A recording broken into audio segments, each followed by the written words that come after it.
Наллах дүүргийн гэр хорооллын дунд байх хос уянга бүрэн дунд сургуулийн бяцхан хүүхдүүд багш нарыгаа баярлуулж талархлаа илэрхийлэхээр гар гартаа бэлгээ барин зогсно.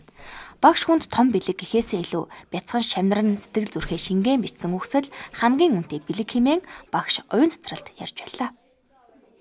Ер нь багш хүний аз жаргал хичээлээ заах. Ер нь бүх багш нарын аз жаргал хичээлээ заах, тэгээд тэдгээр хүүхдтэйгээ харилцах, мөн хүүхдээс урам зоригийн үг аваад багшаадаа хайртай шүү тий, багштай итгэдэг шүү, найддаг шүү гэсэн үгнүүдийг хэлхэл үнэхээр аз жаргал байдаг шүү дээ. Тэгээ бас ямар ч баяр байсан жижигэн ч гэсэн хамаагүй бэлгэн л сэтгэлийн бэлгэл хамгийн гоё байдаг да. Хос уянга сургуулийн сурагчид захирлаасаа эхлээд үйлчлэгч манаач нараа хүртэл багш хэмээн дууддаг.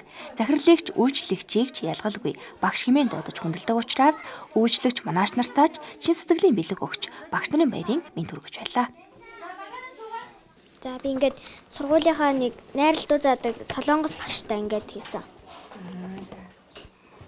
Тэгээд энэ Монгол багшид долгор сүрэн гэдэг. Бадам сүрэн ихтэй бидний цэвэрхэн ангид оруулдагт баярлалаа. Үйлчлэгч багш гэдэг нь ангийг цэвэрлэж сургуулийг цэвэрхэн байлгадаг. За ямар багшлаа зориулж ямар бичлэг хийсэн бэ? Менежер багштай зориулж захиа бичсэн. За захиан дээр юу гэж бичсэн? Арай захиа болоогүй зүгээр мэдлэгээ. За мэдлэгийг нь харъя. Юу гэж бичсэн? Та зариулах шүү, та мундаг шүү, та ухаантай шүү. Хамгийн сүүлд нь хайртай шүү гэд. Хос уянга сургуулийн онцлог нь хүүхдүүдийг зөвхөн болон хүмүүжүүлэхэд багш нарын үлгэр дуурайл чухал учраас багш хүн өөрөө эхлээд зөв сайн хүн байх ёстой хэмээн үздэг байна. Тиймээс хүүхдүүдээ багаас нь хэнийг ч ялгалгүй харилцаж бүх хүнийг хүндэлдэг, хайрладаг болохыг багш нарын зорин ажиглдаг байна. Манай сургуулиас одоо ингээд 6 дахь жилдээ үйл ажиллагаа явуулж байна. Анхны 1-р ангийг аваад тэгээ манай анги 4 хүүхэдтэй эхэлж, манай сургуулийн 4 хүүхэдтэй л эхэлжсэн үйл ажиллагаа. Тэгээд одоо манай сургууль 90 гаруй хүүхэдтэй байна. Тэгээд одоо би 5 дугаар анги төгсөгцөн энэ жил 1-р анги аваад дахиад ингээ А өсөг заагаад явж байна. Манай хамт олон ч их гоё хамт олон л доо. Тэгээд бүгд бинийгаа ойлгодог. Тэгээд хэцүү зүйл тохиолдоход бид нар зарим үед мэдээж ажлаас олоод муудалцах сайдалцах юм зөндөө ч яг гарна штэ тий. Тэгээд гарсан үед бол дандаа хоорондоо ярилцаж бие биенээсээ уучлалтгүй байдаг. Хамгийн чухал нь би бас ингээ ярилцаад уучлалтгүй байхад хүнийг эвлэрүүлж ингээ нэгдүүлж чаддаг гэдэг манай хамт олон харуулдаг штэ.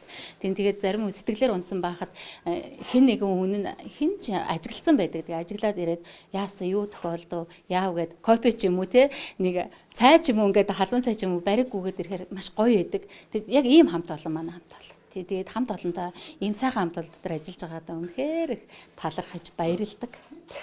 Тэгэхээр сайхан мэддэг. Тэгээд бүх багш нартаа бас яг багш шиг багш байгаарэ. Энэ багшийн ажил маш хүнд боловч тий яг багш шиг багш л байх хэрэгтэй шүү. Багш шиг багш байхын тулд бид нар бодох хэрэгтэй байдаг. Тэгээ жоохон мэрэгэн ухаантай байх хэрэгтэй. Зүгээр л ингээл багш хүн чинь ингээл ийм л байх хэрэгтэй гэж гадна талаасаа сайхан биш. Дотроосоо бүр гэрэлтсэн тий дотроосоо ингээд өөрчлөгдсөн. Дотроосоо үнэхээр хүнийг хайрлах, ойлгох зүрх сэтгэлтэй. Тийм багш байгаасай л гэж хүсэж байна. Бүх багш нараа тэгхийн бол Монгол арга маань хөгжин, Монгол арга маань сайхан болно. Би бас Монгол арга маань сайхан болно гэдэгт үнэхээр итгэдэг. Монгол хүмүүс маань үнэхээр чадвартай, ухаантай тийм хүмүүс байдаг. Тэгэхээр бас бид нар бүгдээр хамтдаа чаднаа. Тэгээ багш нартаа бүгдээр нь багш нарын баярын мэнд төргий. Тийм.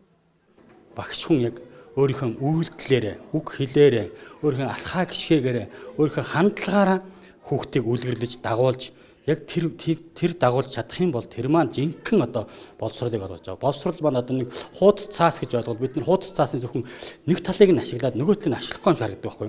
Тэгэхээр хоёр талыг хоёуланг нь ашиглах юм бол нэг тал нь мэдлэгтэй хүн, нөгөө тал нь мэрэгэн ухаантай хүн байхгүй. Тэгэхээр мэдлэг мэрэгэн ухаан хоёрыг хосолж байж л жинхэнэ боловсрол олгох юм байна да гэдэг зүйлийг манай сургууль яг үзэл баримт дээр тусгаж явдаг. Жижиг том жирийн онцгой ямар ч сургууль сурсан бай.